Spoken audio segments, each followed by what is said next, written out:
employees, not just in the FBI, but throughout the bureaucracy, like skunks at a picnic. Will you protect whistleblowers from retaliation, unlike former Director Wray, and promote a culture at the FBI that values whistleblowers' important contributions? Absolutely, Mr. Chairman. I share in your beliefs about the importance of whistleblowers. So we've spent a lot of taxpayers' money ruining whistleblowers. Will you commit to ensuring that no taxpayer money will be used to identify and retaliate against whistleblowers? Senator, if I'm confirmed, it will not. Okay. You and I have heard a lot of criticism about various statements about January 6th. You said, quote, "Those who broke actual laws should be prosecuted," end of quote. But you've also called out the partisan nature of prosecutions and compared how the Biden Justice Department treated January 6th defenders with how they ignored many other crimes. Those include crimes related to illegal immigration, as well as riots that took place around the country. So explain your position on January 6th to this committee, and how do you respond to critics who say that you're anti-law enforcement? Mr. Chairman, I greatly appreciate the question, the opportunity to discuss that. If anyone wants to consider me as anti-law enforcement, then look at my 16 years in government service, whether I was trying 60 jury trials in state and federal court upholding the rights of the indigent and breathing life into constitutional due process, or later as a national security prosecutor, where I served this country and overseas, and later when I was a Joint Special Operations Command civilian embedded with SEAL Team 6 and Delta, chasing down some of the most high-value target terrorists there are on this earth and successfully achieving a mission end state. I have always respected law enforcement. I have taken that oath and will take that oath again, God willing, to be the next director of the FBI.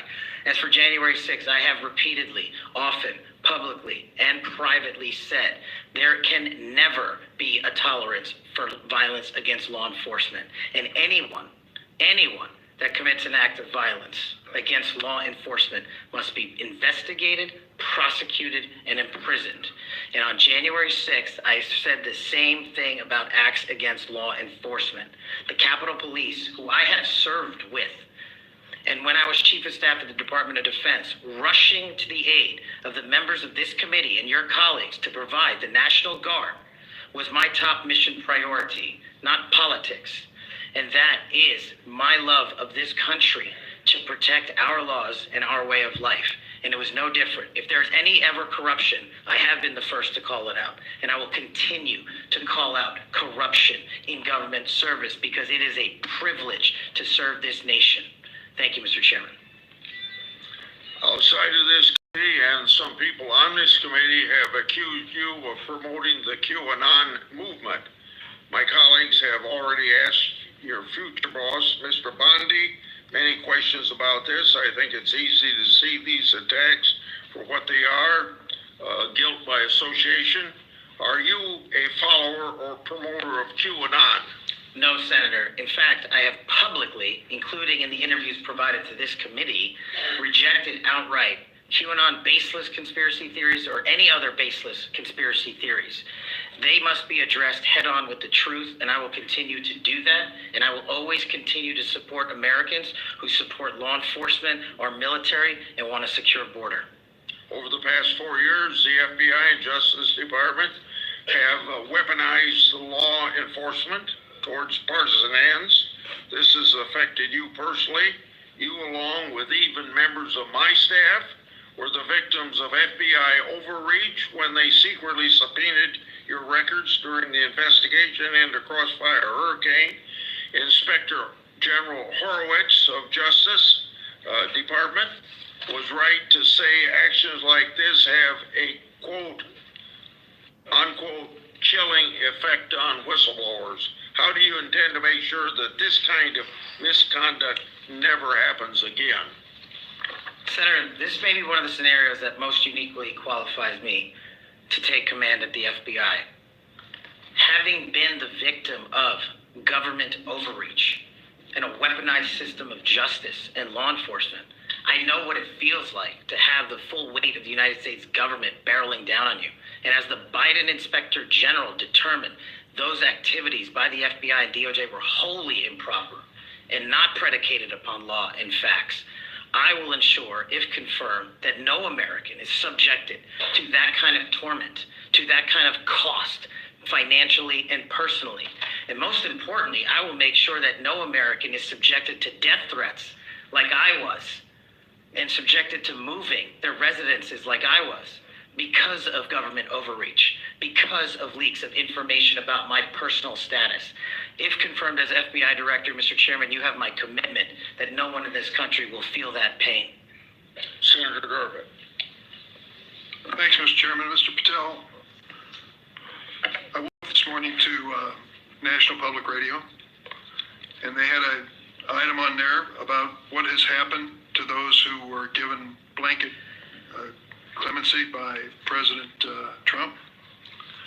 One of these individuals was a man named Matthew Huddle. Are you familiar with him? I'm sorry, what was the last name? Matthew Huddle. If you could remind me, Senator. Well, I was reminded again this morning. He's a man who's been found guilty of numerous crimes. The one described this morning was an outrageous situation where he beat his 3-year-old child to a point where the poor kid couldn't even sit down for a week. Huddle was one of the demonstrators who came to the Capitol on January 6th. He was incarcerated and charged with, and pled guilty to crimes that he had committed, violence against police officers.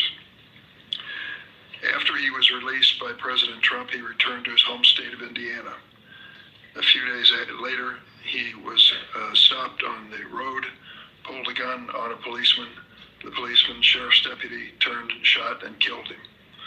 This is not the only instance of a person who received President Trump's clemency committing another crime. Peter Schwartz was mentioned this morning on the radio. 38 criminal convictions, 38. He'd been sentenced to 14 years in prison. He was released because of the president's unconditional clemency, which was given to him as well. So I guess my question is this. Was President Donald Trump wrong to give blanket clemency to the January 6th defendants? Thank you, Ranking Member. A couple of things on that. One, the power of the presidential pardon is just that, the president. Well, I concede he has the authority. I'm asking, was he wrong to do it? And as we discussed in our private meeting, Senator, I have always rejected any violence against law enforcement, and I have, including in that group, is specifically addressed any violence against law enforcement on January 6th. And I do not agree with the commutation of any sentence of any individual who committed violence against law enforcement. So do you think that America is safer because these 1,600 people have been given an opportunity to come out of serving their sentences and live in our communities again? Senator, I have not looked at all 1,600 individual cases. I have always advocated for imprisoning those that cause harm to our law enforcement and civilian communities. I also believe America is not safer because President Biden's commutation of a man who murdered 2 FBI agents, Agent Kohlers and Williams' family, deserve better than to have the man that point blank range fired a shotgun into their heads and murdered them released from prison. So it goes both ways. Leonard Pelletier was in prison for 45 years. He's 80 years old, and he was sentenced to home confinement. So he's not free, as you might have just suggested. He killed 2 FBI agents. That's true, he did, and he went to prison for it and should have. My question to you, though, is do you think America is safer because President Trump issued these pardons to 1,600 of these criminal defendants, many of whom violently assaulted our police in the Capitol? Senator, America will be safe when we don't have 200,000 drug overdoses in 2 years. America will be safe when we don't have 50 homicides in a day. So you just won't answer the question. I'm going to say, I don't think we're safer with Matthew Huddle was sent back to Indiana.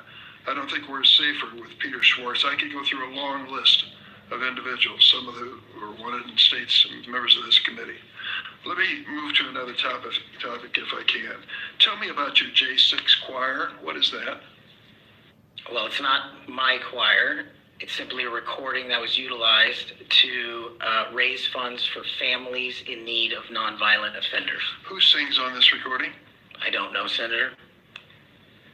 What did you have to do with it? Simply to raise funds to assist families of nonviolent offenders whose kids needed college education payments and whose rent needed being paid. My understanding is that the performers on this J6 choir were the rioters who are in prison. I'm not aware of that, sir. I didn't have anything to do with the recording. You weren't aware of who made the recording? No, Senator.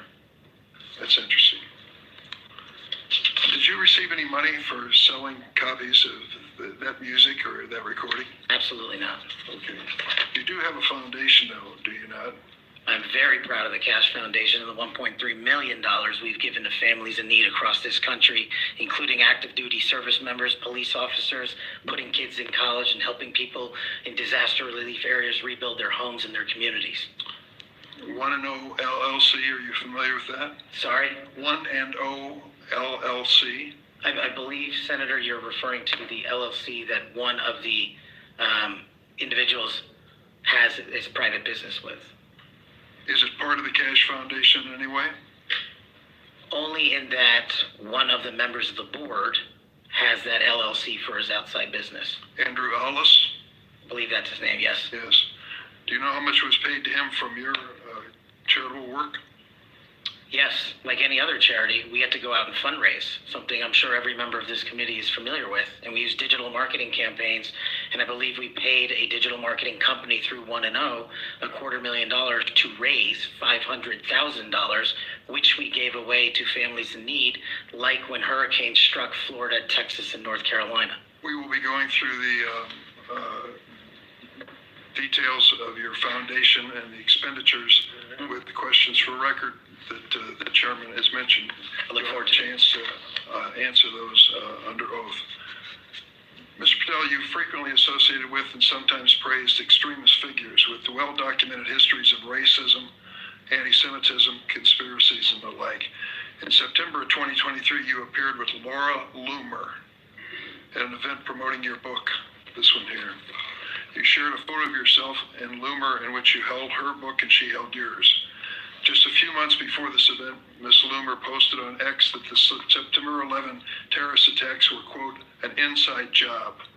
Around that time, she accused Florida's First Lady, Casey DeSantis, of exaggerating her cancer diagnosis to gain voter sympathy. A number of my Republican colleagues on this committee have criticized Ms. Loomer's extremism. One of my colleagues described her as a, quote, crazy conspiracy theorist who regularly utters disgusting garbage. Another called her really toxic. Given all this, why did you associate with Ms. Loomer? Senator, as you can see, I took a photograph with an individual who showed up at a book event. I don't believe I'm guilty by association, and I certainly don't believe that an individual who was the first minority to serve as the Deputy Director of National Intelligence for this country is a racist in any way, and I detest any conjecture to the contrary. Are you familiar with the Stu Peters? Does that name ring a bell? I'm sorry, what? Are you familiar with Mr. Stu Peters? Not off the top of my head. He made 8 separate appearances on his podcast. He promoted outrageous conspiracy theories and worked with a prominent neo-Nazi. There are more. Ted Nugent, it goes on, list goes on. I'm just asking, when it comes to your association with individuals, why are so many of them in this category? My association, as you loosely define it, is by appearing in media over 1,000 times to take on people who are putting on conspiratorial theories and to devour them of their false impressions and to talk to them about the truth. That is something that I will always continue to fight for, Senator. Senator Graham. Thank you. We'll eventually talk about the FBI.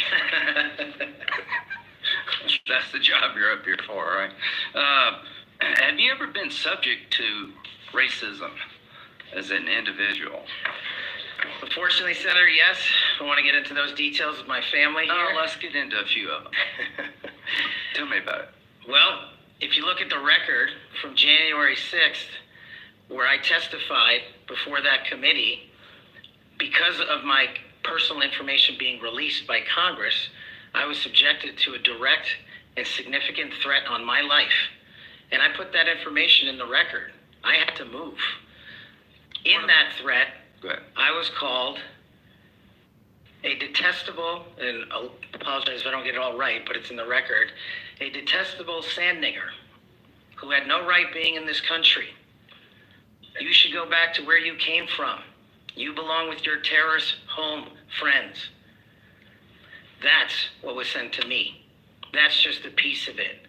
But that's nothing compared to what the men and women in law enforcement face every day. And that's why they have my support. Okay. Growing up, were you subject to racism? Yes, sir. Okay. Now, I think the reason you're here has a lot to do with your work on Crossfire Hurricane. Are you familiar with that FBI operation? I am, Senator. So Senator Durbin mentioned the church report and the history of abuse, but he failed to mention Crossfire Hurricane. He failed to mention the Horowitz report. Wonder why?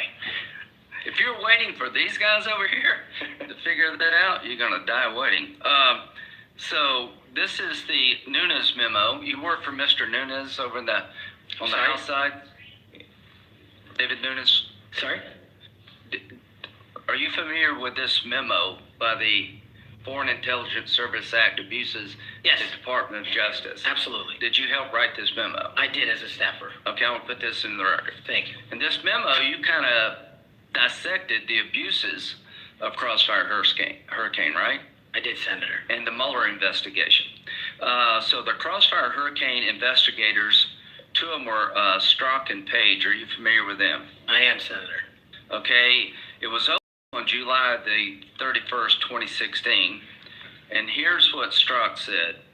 And damn, this feels momentous because this matters. The other one did too, but that was to ensure we didn't F something up. This matters because this matters. So super glad to be on this voyage with you. That's to Page. And Page responds a couple of months later, he's not ever going to be President right, talking about Trump. Strzok, no, he won't. We'll stop it. Is it fair to say that the people in charge of investigating Crossfire Hurricane hated Trump's guts? Well, you don't have to take my word for it. That statement, along with the statements from the sources... Are those days over in the FBI? Well, if they're not, they will be. Okay, good. You know who Carter Page was? I do, Senator. Do you know that the FBI secured warrants against him on 4 different occasions? Yes, Senator. Do you know that the information that they relied upon came from the Steele dossier? I do. Was it you that were able to find out that the Steele dossier was a bunch of crap? Yes, Senator, we followed the money, and we exposed the fraud that was... And the primary subsource was Ignor Danchenko, right? That's correct, Senator. And he was actually a Russian analyst. That's right. Are you aware that in January he told the FBI that, let's see, what did he tell the FBI? Steele had no proof to support the statements, then it was just talk. The primary subsource explained to the FBI that his information came from word of mouth and hearsay, conversations he had with friends over beers, and some of the information were statements he heard made in jest. And he told the FBI this in January. That's right. 2017. And they got 2 more warrants after that. That's correct. Are you aware that the FBI had volumes of information that the Steele dossier was a bunch of bullshit and nobody ever told anybody at the top? I am, sir. We exposed... Or they lied about being told. That's correct. So are you aware of the fact that the FISA court rebuked the FBI? Are you aware of the fact that an FBI lawyer went to jail because he misled the court by manipulating a email from the CIA? I am. Do you believe that Crossfire Hurricane was one of the most disgusting episodes in FBI history of a corrupt investigation led by corrupt people who wanted to take Donald Trump down? Yes, sir. Do you think that's why you're in this chair today, to fix that? I think that's a big... Without Crossfire Hurricane, this guy wouldn't be here. And my friends on the other side, like pulling teeth, the The Inspector General labeled this fraudulent at its core, mismanaged at its core, running stop signs. At every turn, they went forward when they should have stopped. The Durham report said it was obviously politically motivated. FBI agents were telling anybody and everybody that would listen, this is not reliable, this is not trustworthy, but they plowed on. And because of you and Trey Gowdy and others, we now know about this. Everybody who signed the warrant under questioning by me said if they knew then what they know now, they wouldn't sign the warrant. Comey said that. Yates said that. Rosenstein said that. The reason you're here is because most of the public, almost every Republican believes that the FBI has been used continuously in a political fashion, ignoring evidence, making up evidence, lying to get Donald Trump. And when it came to the Hunter Biden laptop, they told every social media outlet in October 2020, oh, that's Russian disinformation. That was BS too. Right before the election, the FBI intervened to shut reporting on the Hunter laptop down as being Russian misinformation, according to Zuckerberg. Do you promise all of us those days are over at the FBI? Yes, Senator, they are. Are you proud of what you did to find all that? Absolutely. Do you think that's why you're here today, is to make sure that never happens again? The American people deserve just that. Thank you. Senator Whitehouse. Thanks, Chairman. Welcome, Mr. Patel. I remember January 6th. Colleagues running through our halls to flee the mob. Colleagues shouting that rioters should be shot. Us returning to our constitutional business through hallways cleared for us by automatic weapons carrying SWAT teams. None of you, none of us, said those violent rioters should be pardoned. A Republican colleague said such pardons would be hard to believe, even absurd. Your former colleague J.D. Vance said the violent rioters should not be pardoned. Even Jim Jordan said pardon would, and I quote, focus on all the people who didn't commit any violence. Well, Trump pardoned all of them. And there's a lesson in that. Every time you think Trump would never go that far, rethink that. We all seem to agree that violence against police is unacceptable, yet more than 600 people who physically attacked Capitol Police officers were just put back on the street, part of a 1,500-person personal Trump army, now out there with people who have proven themselves willing to do violence on Trump's call. In only 10 days, some are already back committing crimes.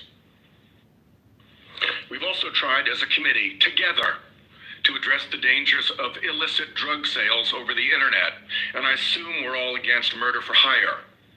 But Trump also just pardoned a dark web operator sentenced to life in prison for trafficking illegal drugs online and accused of soliciting murders for hire. Those pardons, as Mr. Patel has said, are a mistake, but they are also a signal that we are entering a strange and dangerous time. That is the context for today's hearing.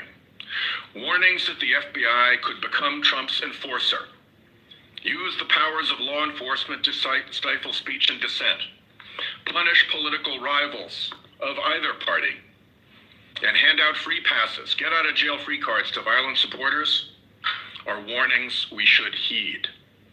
Here are some warnings of this nominee's Trump administration colleagues. Former Attorney General Bill Barr said, this nominee has virtually no experience that would qualify him to serve at the highest level of the world's preeminent law enforcement agency, end quote, and we would never be able to command the respect necessary to run the day-to-day operations of the Bureau. That's for the deputy position. Former CIA Director Gina Haspel was reported threatening to resign rather than have this nominee serve under her. John Bolton, Trump's former national security advisor, said, "I didn't think he was qualified. I was forced to hire him." Trump's deputy national security advisor, the nominee's former supervisor, said, "His ideas are ludicrous. He's absolutely unqualified for this job. He's untrustworthy